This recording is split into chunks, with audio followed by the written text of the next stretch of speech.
नमस्कार, आपण पाहतात E6 टीव्ही मराठी न्यूज।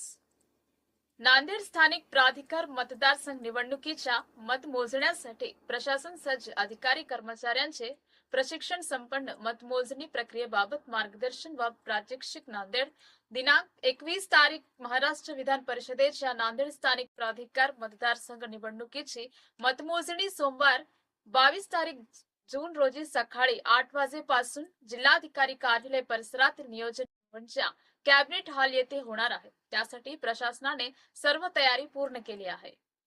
मतमोजणी प्रक्रिया पारदर्शक, अचूक आणि सुरळीत पार पडण्यासाठी नियुक्त अधिकारी व कर्मचाऱ्यांचे प्रशिक्षण आज जिल्हाधिकारी कार्यालयातील नियोजन भवनांच्या सभागृहात संपन्न झाले। यावेळी जिल्हा निवडणूक अधिकारी तथा जिल्हाधिकारी राहुल कार्डिले यांनी अधिकारी कर्मचारी यांना मतमोजणी प्रक्रिया पूर्ण करण्यासाठी आवश्यक सूचना देऊन मतमोजणीपर्यंत सतर्कता बाळगण्याचे निर्देश दिले। जिल्हाधिकारी तथा निवडणूक निर्णय अधिकारी राहुल कार्डिले यांच्या अध्यक्षतेखाली आयोजित प्रशिक्षण कार्यक्रमात सहाय्यक जिल्हाधिकारी बी सर्वानंद, अपर जिल्हाधिकारी डॉक्टर रत्नदीप गायकवाड, निवासी उपजिल्हाधिकारी किरण आंबेकर, उपजिल्हाधिकारी सामान्य अजय शिंदे, उपजिल्हाधिकारी निवडणूक राजकुमार माने, उपजिल्हाधिकारी हनुमंत कोळेकर, नांदेडचे उपविभागीय अधिकारी डॉक्टर सचिन खळाल, उपविभागीय अधिकारी भोकर प्रवीण मेघशेट्टे, देगलूरचे उपविभागीय अधिकारी अनुप पाटील, तहसीलदार संजय वारकडे आदी अधिकारी उपस्थित होते।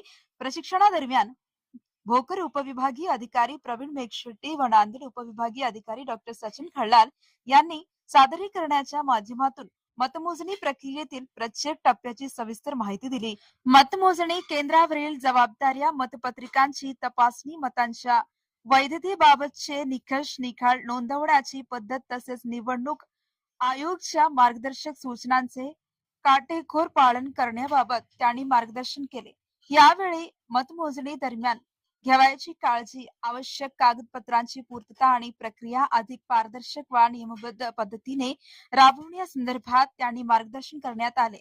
यावेळी उपस्थित अधिकारी कर्मचाऱ्यांना मतमोजणी प्रक्रियेचे प्रात्यक्षिक दाखवून मतपत्रिकांची छाननी, मतमोजणी व नोंदणीची कार्यपद्धती समजावून सांगण्यात आली। मतमोजणीच्या पार्श्वभूमीवर प्रशासनाकडून सुरक्षा व्यवस्था, मनुष्यबळ नियोजन आणि अन्य आवश्यक बाबींची तयारी पूर्ण करण्यात आली असून संपूर्ण प्रक्रिया शांततापूर्ण, निष्पक्ष आणि सुरळीत वातावरण पार पडावे यासाठी सर्व यंत्रणा सज्ज असल्याचे प्रशासनाकडून सांगण्यात आले।